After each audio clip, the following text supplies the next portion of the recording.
So, good evening, friends. Are you getting my voice? Yes, sir. Okay. So, we'll start with session.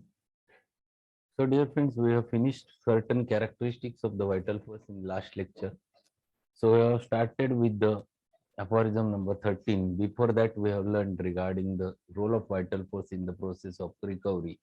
And thereafter, he has compared it with the allopathic system of medicine and the where the cause is considered to be material every time. And this comparison he has tried to explain over there, that when you consider homeopathically, you think about the dynamic concept of the disease and dynamic cure. Whereas when allopathy considers, they never considers the dynamic. They always think something material enters inside your body and that produces disease. And that's why many times, specifically when dealing with the chronic, they fails. And thereafter, in the aphorism number 14, we have discussed one more thing. There is no visible any disease which is there or morbidity is there inside the body. But whatever is there is ultimately a dynamic, and the expression is in the form of signs and symptoms. And one more aphorism we have finished in last lecture, that is aphorism number 50, which denotes one more characteristic, that vital force and the organism, they are not two separate entities, but for our understanding, for our sake of comprehension, we used to differentiate between them. So this is what we have learned in yesterday's lecture. Let us go ahead with the aphorism number 16. Again, few things which are related with the dynamics, what he wants to explain. Our vital force as spirit-like dynamics cannot be attacked and affected by injurious influences on the healthy organism caused by external inimical forces that disturb the harmonious play of the life. Otherwise, in a spirit-like dynamic way, and in the like manner, all the such morbid derangement diseases cannot be removed from it by the physician in any other way than by the spirit-like dynamic virtual alternative powers of the serviceable medicines acting upon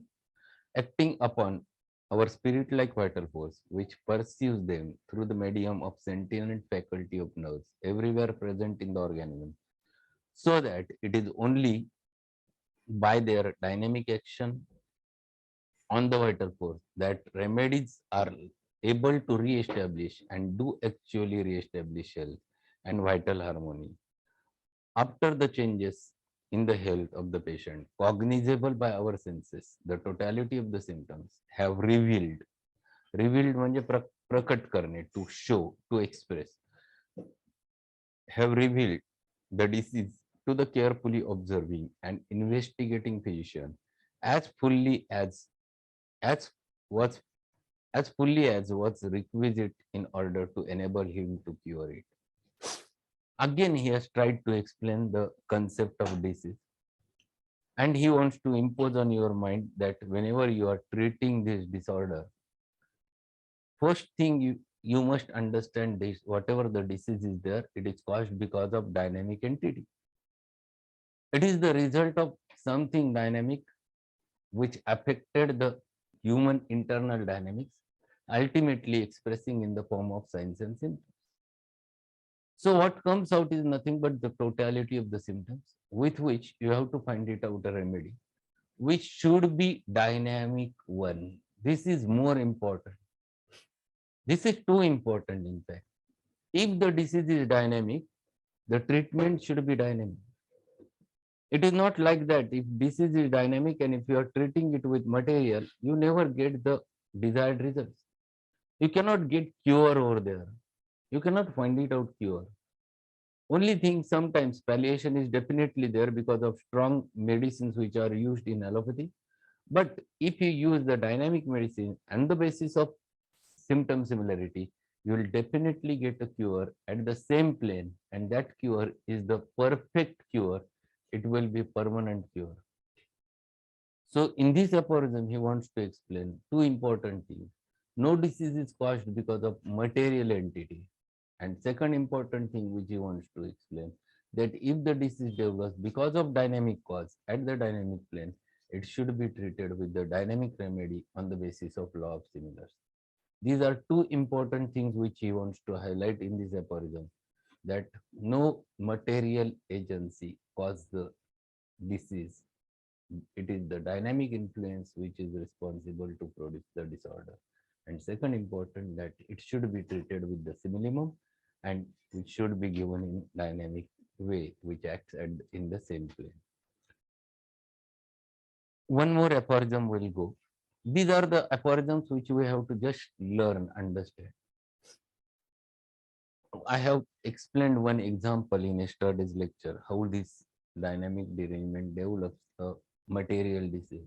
We have discussed the example of the fibroid uterus. So this is how it happens to be there. Generally, whatever happens at the dynamic level, it reflects, and it reflects ultimately expressing in the form of signs and symptoms. And these are quite common, very, very common things. So one has to understand all those things when dealing with any pathology. Even though pathology looks material, the cause behind it is always, always, always a dynamic one. We'll go towards the 17th aphorism. Now, as in the cure effected by the removal of the whole of the perceptible signs and symptoms of the disease, the internal alteration of the vital principle to which the disease is due. Consequently, the whole of the disease is at the same time removed. It follows that the physician has only to remove the whole of the symptoms in order, at the same time, to abrogate. Abrogate means to remove completely, and annihilate. Annihilate is again to complete it, remove it complete. Annihilate the internal change, that is to say, the morbid derangement of the vital force. Consequently, the totality of the disease itself. But when the disease is annihilated, health is restored, and this is the highest sole aim of the physician, who knows the true object of his mission, which consists not in learned sound prating, but giving an aid to the sick. So again, he is coming to the same point, that whenever you get such type of cases where the disease is expressing in the form of signs and symptoms, so you what is important for you is nothing but the totality of the symptoms. So that totality, which is caused because of some perceptible signs and symptoms, is there. You have to take into consideration and find it out a right remedy on the basis of law of similarity. When you give that right remedy in the right potency, that is in the dynamic dose, and when it works in such a manner that it replaces the original natural disease. So that is vanished, that is annihilated, that has been completely removed. And what remains is now the artificial morbidity disease, which is caused because of your medicine. So if this medicine has removed it, now what remains is nothing but again the health, because vital force becomes healthy. And when vital force becomes healthy, it again regains its strength. The person becomes healthy. It person starts functioning again, and that is what is we call it as the restoration to the health. And in the first aphorism, only Hahnemann says that this is what one must expect. The physician's high and only mission is to restore the sick to health, to cure. So this is the main achievement, and this is what he wants to explain, that when you treat such a patient in like manner, patient is recovered completely. Instead of wasting the talent to find it out what is the cause of the disease, that is the if you are finding it out the theoretical medicine, then it is not of any use. And that's why last sentence which he explains over there, this is the highest, the sole aim of the physician, who knows the true object of his mission. And this is the mission which consists not in learned sounding prating. What is prating? Prating म्हणजे व्यर्थ बडबड करणं, which has no meaning. Learned, what this is? Learned sounding. Learned sounding म्हणजे they always tries to impose they knows everything. This is the aspect with the allopathy. When you ask what is your problem, they give big name to their disease. They label it by big names. And this Hahnemann criticizes. Giving the name is not important. Giving the treatment is important. So if you tell them, yes, you have lymphosarcoma of the intestine, but what is the treatment? Sorry to say, but we don't have medicine at present. If such is the answer, Hahnemann criticizes it. Hahnemann says it is not of any use. And this aspect he has criticized, the comparison between two systems. One is practically, whatever may be the diagnosis, it is useful. And another is where theoretically they gives the name, but they are unable to extinguish the malady. And that differentiation he wants to explain. There are two footnotes to this paragraph. There are two important footnotes. I think two or three footnotes. Three footnotes are to this paragraph. We have to understand all those three. There is one question asked by Jayashree Kamble, on which basis we decide the disease is dynamic or material. Simple thing, when the disease is caused because of any trauma, because of any accident, because of ingesting poison, that disease is a material disease. That is not caused, that is not having an internal disorder because of which it has developed. So when the causes are external, it is material disease. When the causes are internal, it is a dynamic disease. This is simple explanation to you. So there is footnote number 10. Footnote number 10 is related with the disease. Most severe disease may be produced by sufficient disturbance of the vital force through the imagination and also cured by the same means. Very important thing which he has mentioned.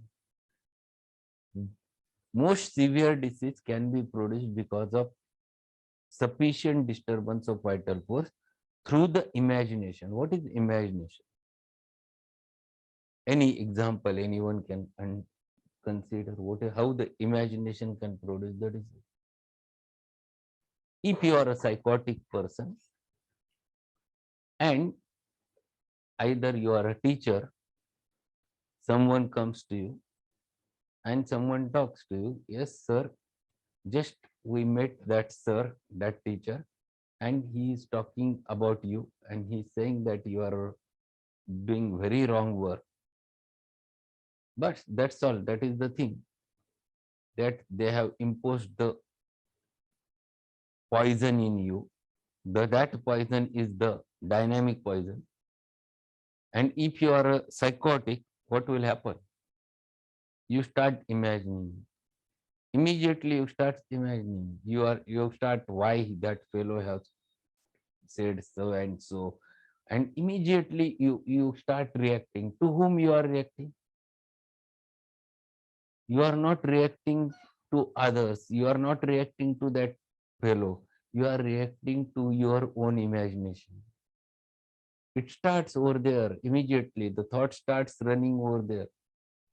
And it goes day and night. And you don't have a dare to go and ask him why you have said so and so much, because you are psychotic. And if you are psychotic, if you don't have a daring to ask regarding it, you start reacting. You are reacting to your own self, creating a turmoil for you, ultimately ending with autoimmune disorders. They are very, very, very common nowadays. And there are many people who are suffering from this miasm. They are always in psychotic phase mode. So present state of the miasm in adults is generally the psychotic more prominent.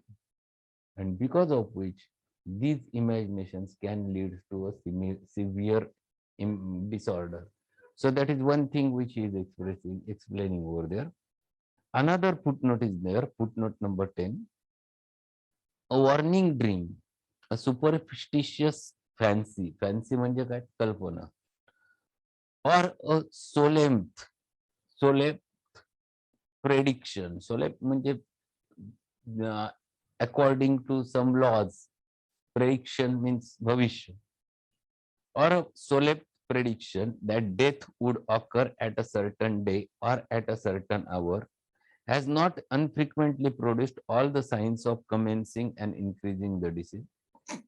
Of approaching death and death itself at hour announced, which could not happen without the simultaneous production of inward change, corresponding the state observed externally.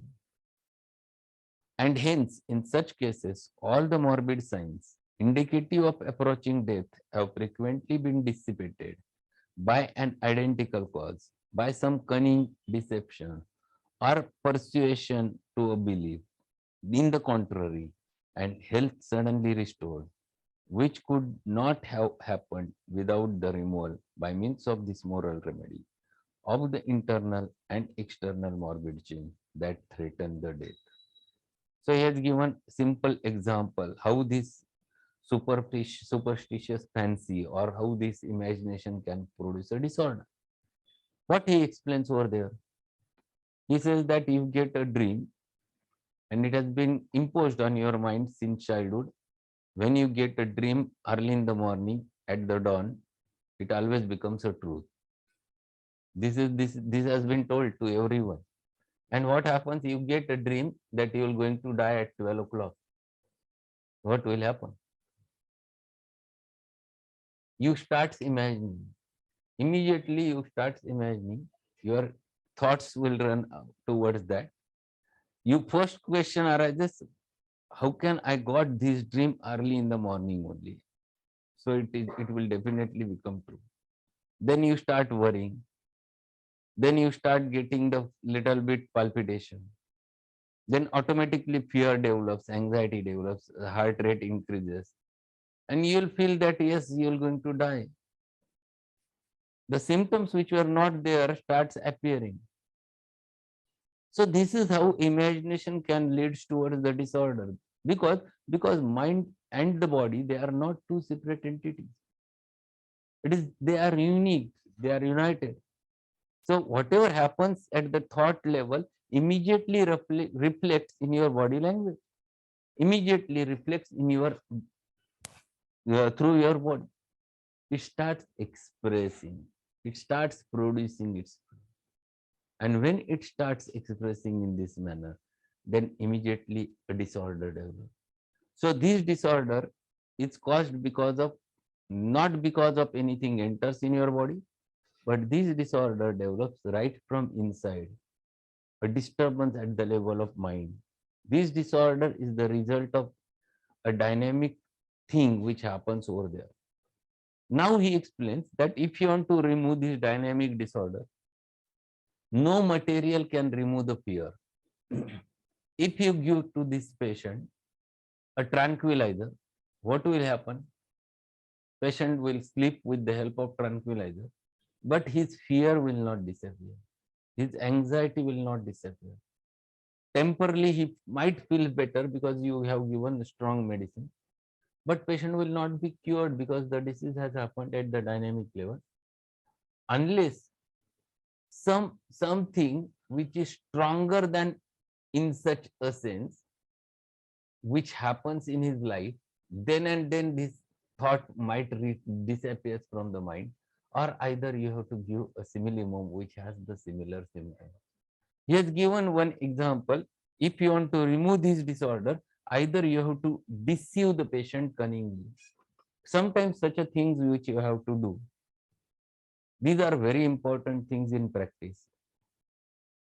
Here you have to produce similar type of change or similar type of entity in the patient's life, and then the patient original disease will disappear, and then he will be recovered from that.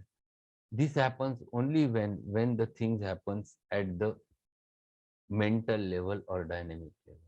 It never gets expresses unless and until it has been treated with dynamic.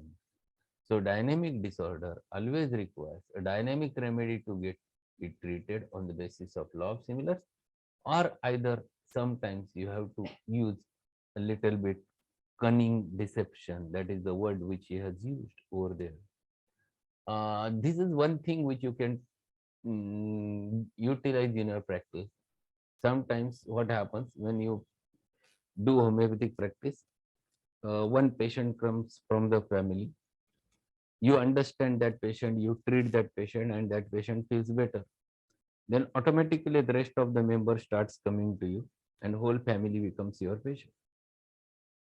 So a young lady who is just become a daughter-in-law of that home, she comes to you, and she starts narrating that how her mother-in-law is such and such and all those things and everything, and this is a typical thing which happens in the families.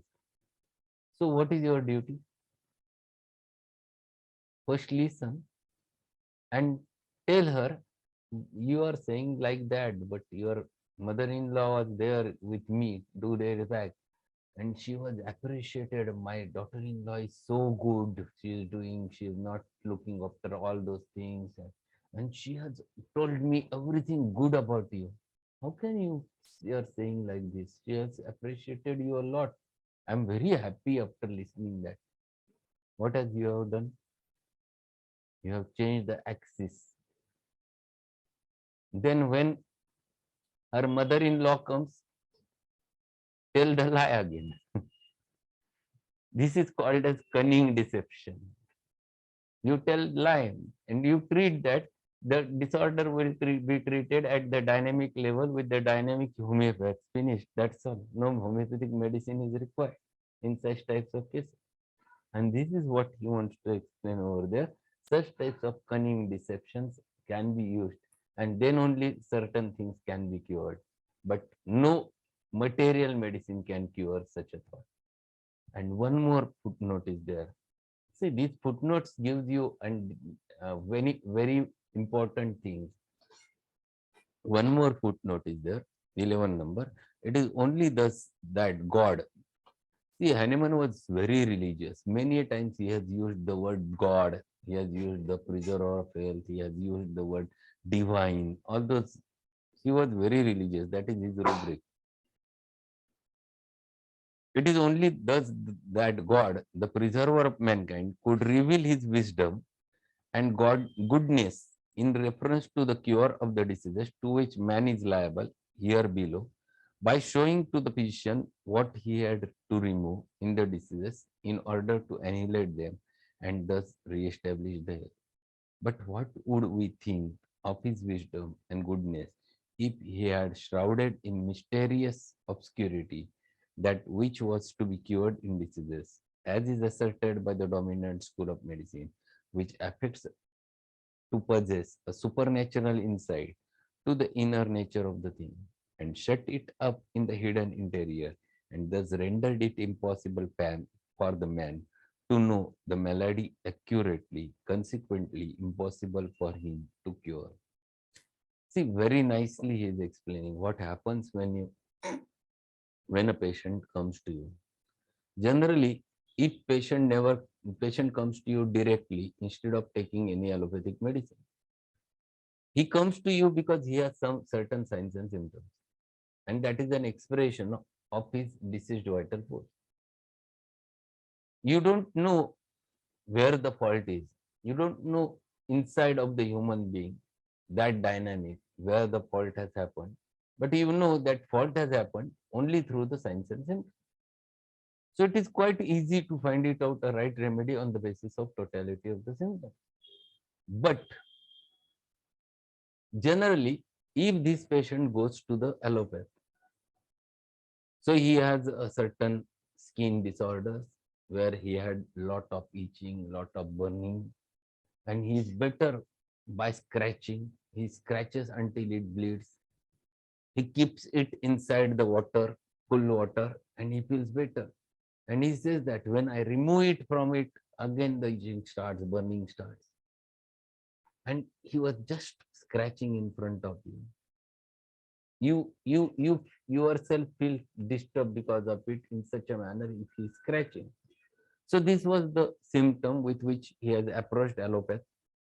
What he do? He says that it is because of something infection over there. So he gives immediately an antibiotic. Then he applies some local ointments in order to stop the itching. And patient temporarily feels better because of application of medicines locally, as well as they have given internal antibiotics, etc.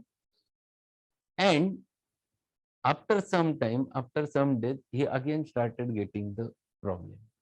But now he comes, he has eruptions over there, which were not itching like that, but it looks very bad. He scratches very occasionally, but it looks so much bad that many a times it looks like that is there are eruptions and which are bleeding over there. And now this fellow comes to a homeopath. Now you ask, what is your problem? He says, this is my problem. Do you have itching? He says, no itching. So symptomatology is now lost because of local application of the medicines or allopathic medicine.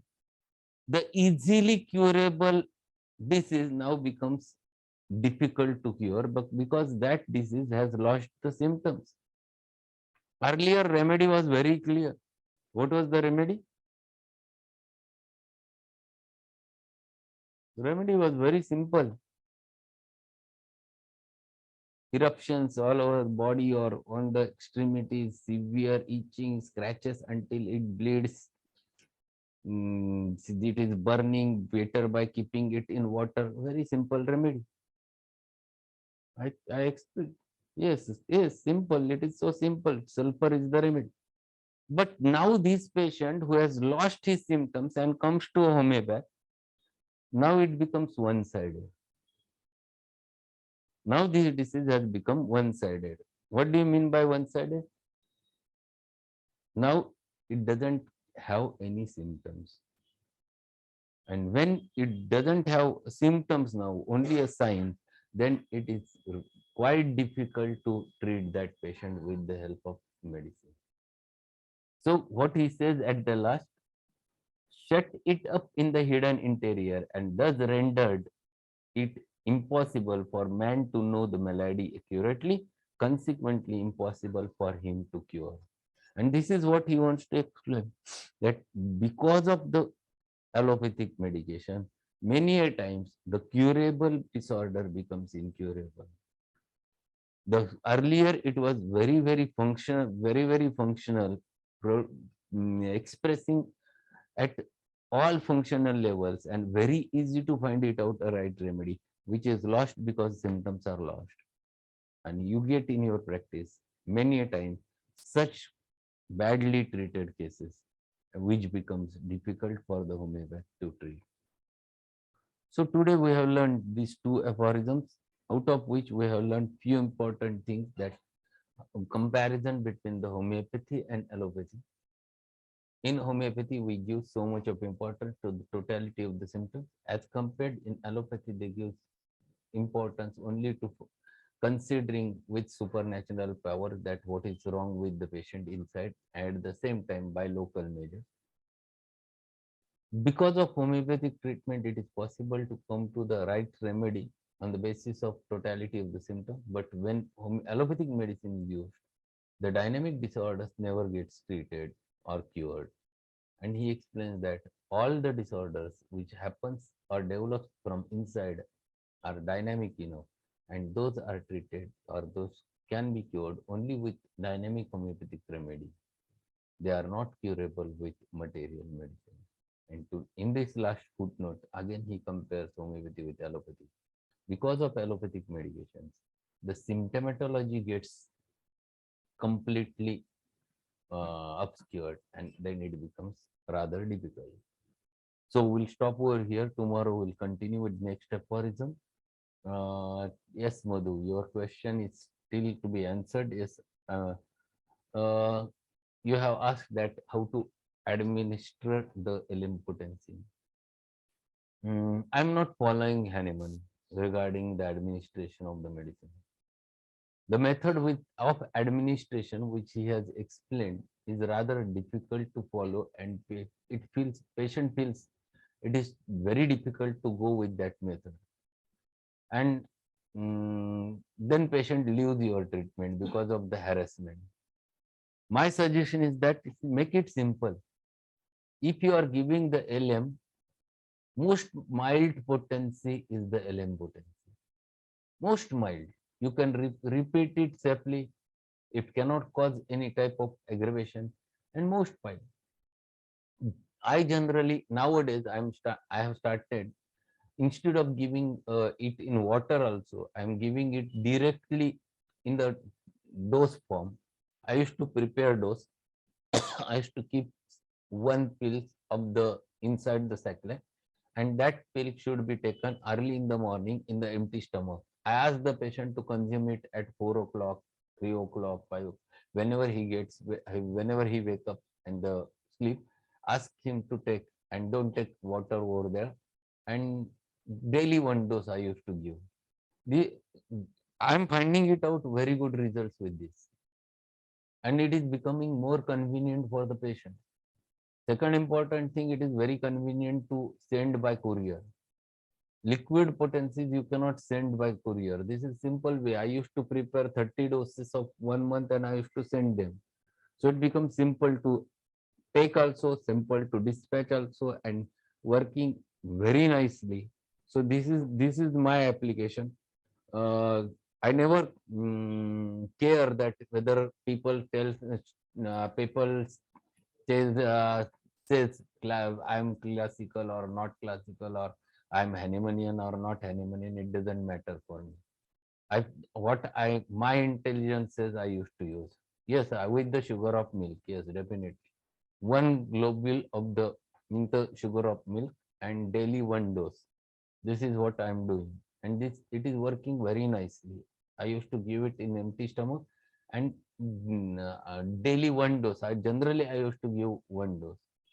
So first important thing is that when you give the dynamic doses, why to think about the things? You are not giving material, so it will not matter if you give one globule or if you give two globules or if you put five globules. Only the cost matters. So always be a wise miser. Use only one globules. That small globule. So that's all. That sir is so. Sir हाँ बोलो Ali. Sir एक बहुत ही छोटी सी चीज है sir, मेरी भांजी है दुबई में, उसकी बच्ची है 1 महीने की। अच्छा, वो मदर फीड को निकाल दे रही है और जो फॉर्मूला फीड है वो उसको पी ले रही है। जो जो जो मदर फीड है वो उसको वोमिट कर देती है वो फौरन, और जो फॉर्मूला मिल्क है सर वो पी ले रही है और बेतहाशा स्क्रीम करती है फॉर नो रीजन।